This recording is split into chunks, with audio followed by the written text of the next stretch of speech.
Hello दोस्तों, आप सभी के चैनल पे स्वागत है। आज की इस वीडियो में हम फिर से 25 क्वेश्चन लेकर आए हैं, जो कि हमारे रेलवे के एनटीपीसी ग्रुप डी के और इसके अलावा रेलवे के जितने भी एग्ज़ाम हैं सबके लिए इम्पोर्टेंट होगी। इससे पहले हम चैनल पे और भी वीडियो डाल चुके हैं, जो कि यूथ बुक पब्लिकेशन की एनटीपीसी के लिए जो बुक आती है उसके सॉल्यूशन है, तो आप प्ले लिस्ट में जाके देख सकते हैं। इसी तरीके की और वीडियो पाने के लिए आप चैनल से ज़रूर जुड़ जाएं। चैनल को सब्सक्राइब कर लें और बेल आइकन को भी ऑन कर लेना, ताकि आप तक हर वीडियो की इन्फॉर्मेशन पहुंचती रहे। चलिए वीडियो को स्टार्ट करते हैं। आज का पहला क्वेश्चन है, खालिस्तान का विकास 500 वीसी ई से ईसीवी से मालवा के दक्षिण की ओर एवं उत्तर की ओर गंगा घाटी के परे तलहटी क्षेत्र में हुआ। तो सही आंसर हो जाएगा इसका सिंधु घाटी सभ्यता। ये हमारा क्वेश्चन था, ये ग्रुप डी का था, जो कि 24/9/2018 में पूछा गया था। सिंधु घाटी सभ्यता का विकास 5000 ईसा पूर्व में मालवा के दक्षिण की ओर उत्तर की ओर गंगा घाटी के तलहटी के क्षेत्र में हुआ था। अगला क्वेश्चन देखेंगे। क्वेश्चन हमारा एनटीपीसी का क्वेश्चन है, पिछले साल 2017 में ये पूछा जा चुका है। क्वेश्चन है, हड़प्पा सभ्यता 2500 बीसी के आसपास विकास किया था, आज उन्हें हम क्या कहते हैं? तो राइट आंसर हो जाएगा इसका पश्चिमी भारत और पाकिस्तान। देख लेते हैं। हड़प्पा सभ्यता 2500 बीसी के आसपास विकसित हुई थी। इस सभ्यता का विस्तार पश्चिमी भारत और पाकिस्तान में हुआ। हड़प्पा रावी नदी के तट पर पाकिस्तान के मांटगोमरी ज़िले में स्थित है। इसकी खोज 1921 में दयाराम साहनी एवं माधव स्वरूप वत्स ने की थी। नेक्स्ट क्वेश्चन देखेंगे। भारत का इतिहास सिंधु घाटी सभ्यता के जन्म से शुरू होता है और लगभग अस्तित्व में आई थी। तो सही आंसर हो जाएगा ये 2500 ईसा पूर्व के बीच में अस्तित्व में आई थी। तो ऑप्शन नंबर ए इसका राइट आंसर हो जाएगा। नेक्स्ट क्वेश्चन है, सिंधु घाटी सभ्यता की सबसे महत्वपूर्ण विशेषता क्या थी? राइट आंसर हो जाएगा ऑप्शन नंबर सी, ईंट के बने भवन। एनटीपीसी का क्वेश्चन है, 5/4/2016 में पूछा गया है। सिंधु घाटी सभ्यता की सबसे महत्वपूर्ण विशेषता ईंट के बने भवन थे। यह विश्व की प्राचीन नदी घाटी सभ्यताओं में प्रमुख है। ईंटों का प्रयोग हड़प्पा वासियों में किया गया था, बस्तियों में किया गया था। इस समय की ईंटें एक निश्चित अनुपात में होती थी, जिनका अनुपात था 4, 2 और 1। नेक्स्ट क्वेश्चन देखेंगे। सिंधु घाटी सभ्यता है, एनटीपीसी का क्वेश्चन है, 2017 में पूछा गया है। तो जो सिंधु घाटी सभ्यता है ये कांस्ययुगीन सभ्यता है। ऑप्शन नंबर डी हमारा इसका राइट आंसर हो जाएगा। एक्सप्लेनेशन देखते हैं। सिंधु घाटी सभ्यता को कांस्ययुगीन सभ्यता भी कहा जाता है। इस सभ्यता में पहली बार कांसा धातु का प्रयोग किया गया, जो तांबे और टिन का मिश्रण था। सिंधु सभ्यता के 1400 केंद्रों को खोजा जा चुका है, जिसमें 925 केंद्र भारत में हैं। यह सिंधु सभ्यता और उसकी सहायक नदियों के आसपास विस्तृत हैं, मतलब फैले हुए हैं। नेक्स्ट क्वेश्चन देखेंगे। क्वेश्चन है, सिंधु सभ्यता के लोग खालिस्तान बनाने के लिए तांबे और टिन को मिश्रित करते थे। तो राइट आंसर हो जाएगा ये कांस्य को बनाने के लिए तांबे और टिन को आपस में मिश्रित करते थे, मिलाते थे। नेक्स्ट क्वेश्चन देखेंगे। क्वेश्चन है, निम्नलिखित में से कौन सा सिंधु घाटी सभ्यता का महत्वपूर्ण स्थल नहीं है? तो राइट आंसर हो जाएगा option number D, Azamgarh. Group D का क्वेश्चन है, ये पूछा गया था 2018 में।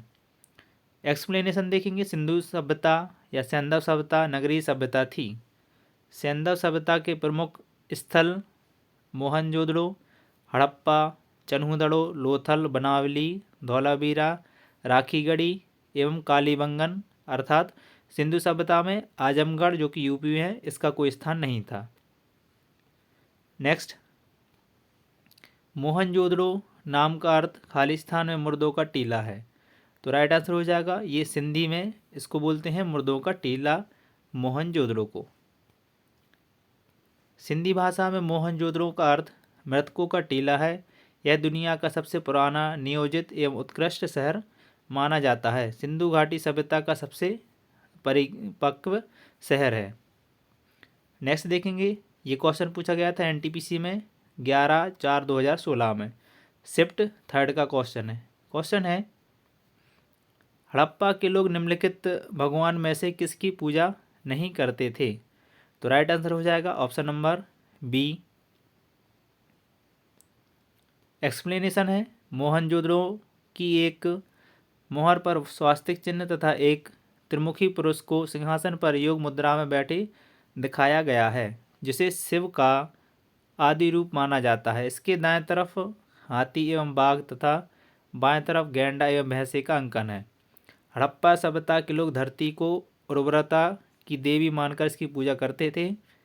पशु, पक्षी, जल, वृक्ष, सर्प, अग्नि आदि की पूजा भी हड़प्पा सभ्यता में होती थी। हड़प्पा सभ्यता के लोग भगवान विष्णु की पूजा नहीं करते थे। अगला क्वेश्चन देखेंगे। क्वेश्चन है, सिंधु सभ्यता के लोग खालिस्तान की पूजा करते थे। तो राइट आंसर हो जाएगा, ये करते थे पशुपतिनाथ की। तो ऑप्शन नंबर डी हमारा राइट आंसर हो जाएगा। ये आप क्वेश्चन देख सकते हैं, ये पूछा गया था जो लोको पायलट का जो टेस्ट होता है आरआरबी, एएलपी और टेक्नीशियन का 13/8/2018 में शिफ्ट फर्स्ट में पूछा गया था। तो आईएमपी क्वेश्चन है, आप इसको बिल्कुल याद रखें। एक्सप्लेनेशन देखते हैं इसकी। घाटी सभ्यता एक नगरीय सभ्यता थी। सिंधु घाटी सभ्यता के लोग 3 मुख वाले देवता अर्थात पशुपति की पूजा करते थे। यह मूर्ति मोहनजोदड़ो से मिली है। सिंधु घाटी सभ्यता में विशाल स्नानागार मोहनजोदड़ो से प्राप्त हुआ है। आईएमपी है, ये पूछी जाती है लाइन। सिंधु घाटी सभ्यता की भाव चित्रात्मक लिपि दाईं ओर से बाईं ओर लिखी जाती है। ये लाइन भी रिपीट होती है, तो आप इसको याद रखें। नेक्स्ट क्वेश्चन है एनटीपीसी का क्वेश्चन है 15/2/21 का। किस वर्ष में जर्मनी और इटली के पुरातत्वविदों के एक दल ने मोहनजोदड़ो में सतह अन्वेषण शुरू किया था? तो इसका राइट आंसर हो जाएगा हमारा ऑप्शन नंबर सी। ये किया था 1980 में। देख लेते हैं क्वेश्चन क्या है, एक्सप्लेनेशन देखेंगे। वर्ष 1980 में जर्मन और इतावली के पुरातत्वविदों की संयुक्त टीम ने मोहनजोदड़ो में सतह अन्वेषण को प्रारंभ किया। 1986 में अमेरिकी दल द्वारा हड़प्पा में उत्खनन प्रारंभ किए गए और 1990 ईस्वी में आर एस विस्ट, ये आप याद रखें नाम, आर एस विस्ट ने धोलावीरा में उत्खननों को प्रारंभ किया। नेक्स्ट क्वेश्चन देखेंगे।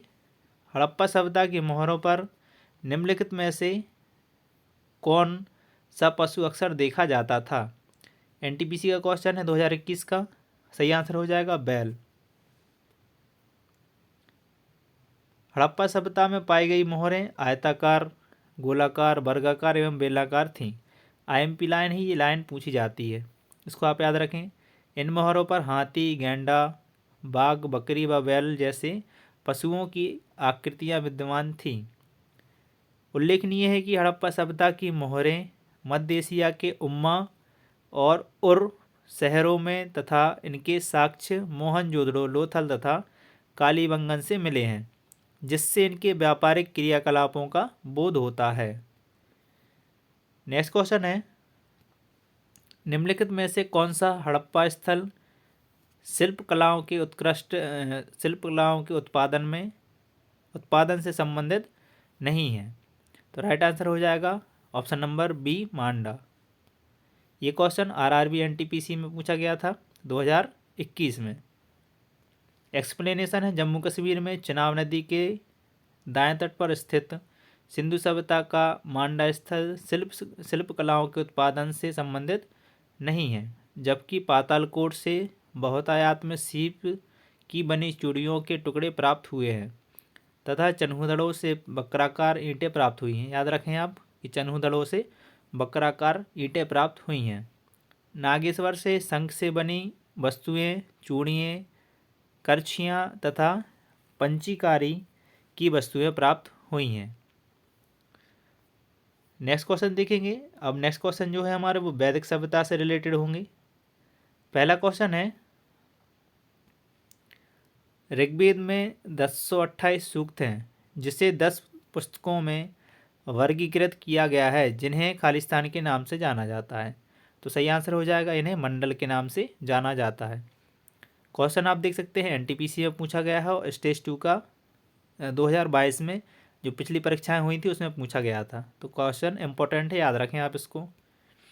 ऋग्वेद में 1028 सूक्त हैं, जिन्हें 10 पुस्तकों में वर्णित किया गया है, जिन्हें मंडल के नाम से जाना जाता है। नेक्स्ट क्वेश्चन देखेंगे। क्वेश्चन है, बृहदारण्य, मुंडक और तैत्तिरीय निम्नलिखित में से किस श्रेणी के धार्मिक ग्रंथों के उदाहरण हैं? तो सही आंसर हो जाएगा ऑप्शन नंबर सी, उपनिषद। बृहदारण्य, मुंडक और तैत्तिरीय उपनिषद श्रेणी के धार्मिक ग्रंथों के उदाहरण हैं। भारत का राष्ट्रीय आदर्श वाक्य सत्यमेव जयते ये मुंडक उपनिषद से लिया गया है। आप इस लाइन को बिल्कुल याद रखें, क्वेश्चन पूछा जाता है कि जो सत्यमेव जयते वाक्य है ये कहाँ से लिया गया है? तो ये लिया गया है मुंडको उपनिषद से। पुराणों की संख्या 18 है। ये क्वेश्चन पूछा जाता है कि पुराणों की संख्या कितनी है? तो पुराणों की संख्या 18 है, जिसे सबसे पुराना जो पुराण है वो मत्स्य पुराण है। इस लाइन को भी आप बिल्कुल अंडरलाइन कर लें। ये क्वेश्चन बार बार पूछा जाता है कि सबसे पुराना पुराण कौन सा है? तो सही आंसर हो जाएगा मत्स्य पुराण। नेक्स्ट क्वेश्चन है जो कि ग्रुप डी में पूछा गया था पिछले साल 2022 में, आप देख सकते हैं। क्वेश्चन है, हिंदू धर्म में खालिस्तान देव को पौधों के स्वामी, रोगों के उपचारक और धन के दाता के रूप में जाना जाता है। राइट आंसर हो जाएगा इसका ऑप्शन नंबर सोम। अगला क्वेश्चन देखेंगे। इसका पहले हम एक्सप्लेनेशन देख लेते हैं क्या है। हिंदू धर्म में सोमदेव को पौधों का स्वामी, रोगों का उपचारक और धन का दाता माना जाता है। वरुण को समुद्र का देवता, विश्व के नियामक, सत्य के प्रतीक, ऋतु परिवर्तन के देवता के रूप में जाना जाता है। हिंदू धर्म में उषा को भोर की देवी माना गया है। यमराज को मृत्यु का देवता माना गया है। नेक्स्ट क्वेश्चन देखते हैं। क्वेश्चन है, निम्नलिखित में से कौन सी हिंदू धर्म की प्रमुख दार्शनिक विचारधारा है? तो राइट आंसर हो जाएगा ऑप्शन नंबर डी, वैशेषिक। ये क्वेश्चन हमारा ग्रुप डी में पूछा गया था 2022 में, 30/8/2022 में और सेकंड शिफ्ट में। एक्सप्लेनेशन देखेंगे इसका। हिंदू धर्म की प्रमुख दार्शनिक विचारधारा वैशेषिक दर्शन है। वैशेषिक दर्शन का प्रवर्तक कणाद मुनि को माना जाता है। ये लाइन भी आप याद रखें। क्वेश्चन पूछा जाता है कि जो वैशेषिक दर्शन है इसके प्रवर्तक कौन है? तो आंसर हमारा हो जाता कणाद मुनि। इस दर्शन के सिद्धांत न्याय दर्शन के सिद्धांतों के समान ही है। वैशेषिक दर्शन का मुख्य उद्देश्य वाह जगत की व्यापक समीक्षा करना है। वैशेषिक दर्शन में न्याय दर्शन के 16 तत्वों की अपेक्षा केवल 7 तत्वों को स्वीकार किया गया है। नेक्स्ट क्वेश्चन देखेंगे। क्वेश्चन, निम्नलिखित में से किस वेद को कर्मकांड ग्रंथ के रूप में जाना जाता है? तो राइट आंसर हो जाएगा यजुर्वेद। ग्रुप डी का क्वेश्चन है, 2022 में पूछा गया है। एक्सप्लेनेशन देख लेते हैं। एक्सप्लेन करने से ये होता है कि उससे रिलेटेड जितने भी क्वेश्चन बनते हैं आपको वो सारे क्वेश्चन एक बार में उनका रिवीजन हो जाता है और इन्हीं में से क्वेश्चन आपको परीक्षाओं में पूछे जाते हैं। यजुर्वेद को कर्मकांड ग्रंथ के रूप में जाना जाता है, जो कि बलिदान धर्म की स्थापना करता है। इसे यज्ञवेद भी कहते हैं। इसके पाठकर्ता को अथर्वयु कहते हैं।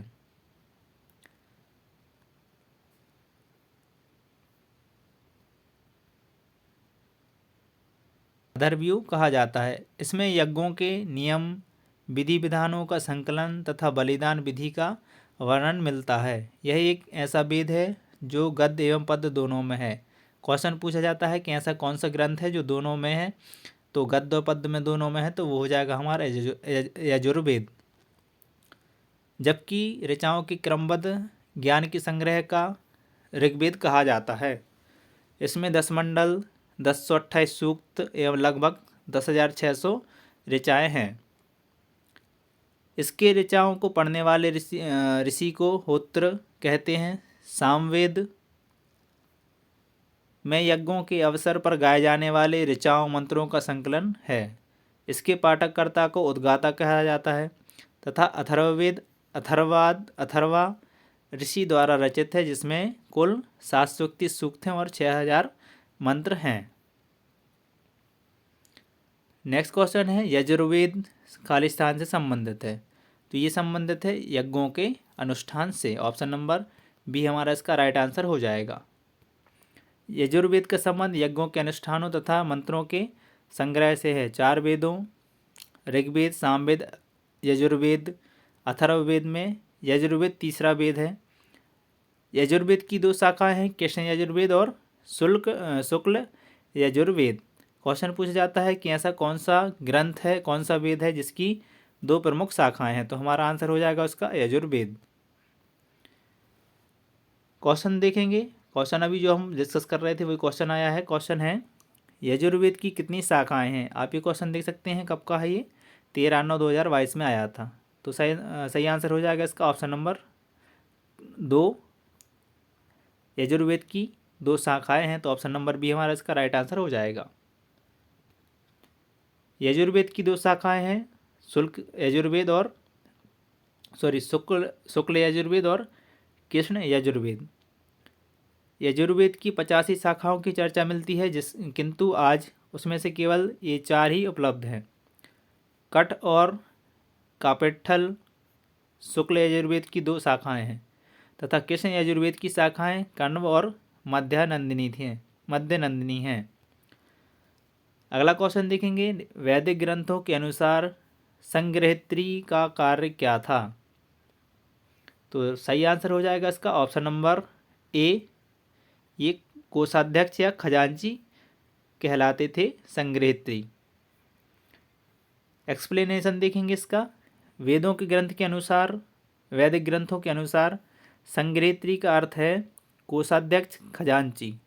प्रमुख वैदिक ग्रंथों में 4 वेद ऋग्वेद, सामवेद, यजुर्वेद और अथर्ववेद, 8 ब्राह्मण ग्रंथ, 7 अरण्य और 12 प्रारंभिक उपनिषद आते हैं। अगला क्वेश्चन है हिंदू धर्म पुरुषार्थ जीवन के लक्ष्य के माध्यम से जीवन में पूर्ण भागीदारी को प्रोत्साहित करता है। निम्न में से कौन एक पुरुषार्थ नहीं है।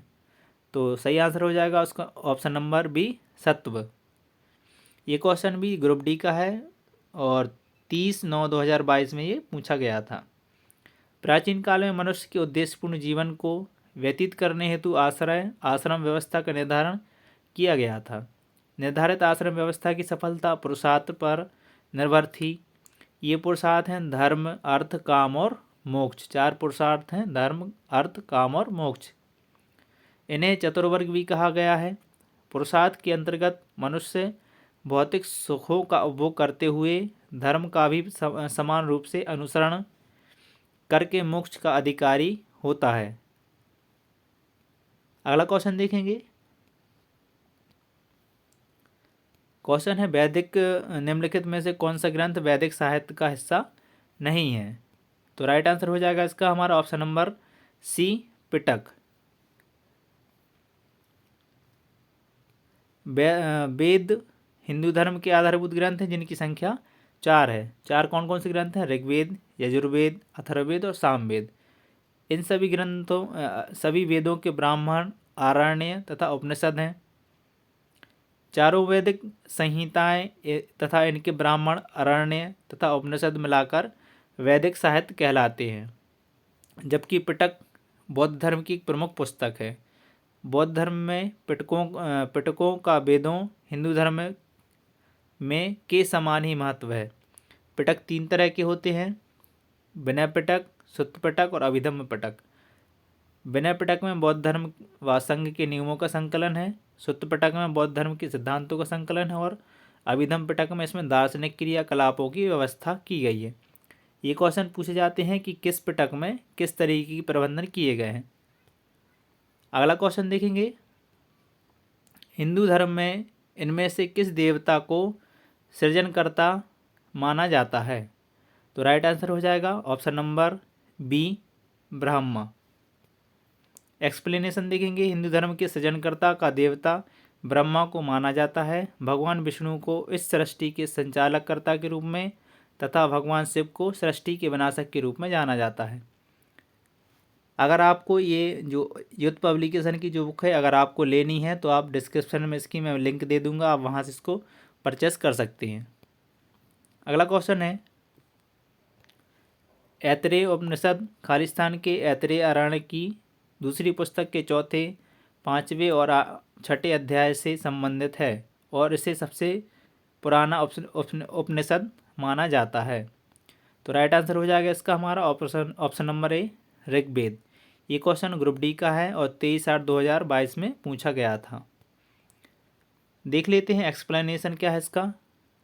ऐतरेय उपनिषद ऋग्वेद के ऐतरेय अरण्यक की दूसरी पुस्तक के चौथे, पाँचवें और छठे अध्याय से संबंधित है और इसे सबसे पुराना उपनिषद माना जाता है। ऋग्वेद 10 मंडल, 1028 सूक्त तथा लगभग 10,600 ऋचाएँ हैं। इस वेद की रचनाओं के पढ़ने वाले ऋषि को होत्र कहते हैं। इस वेद से आर्यों के राजनीतिक प्रणाली तथा इतिहास के बारे में जानकारी मिलती है। तो ये थे हमारे 25 क्वेश्चन। वीडियो कैसी लगी कमेंट में ज़रूर बताएं और ऐसे ही वीडियो पाने के लिए चैनल से ज़रूर जाएं। अगली वीडियो में हम फिर से मिलेंगे, तब तक के लिए जय हिंद,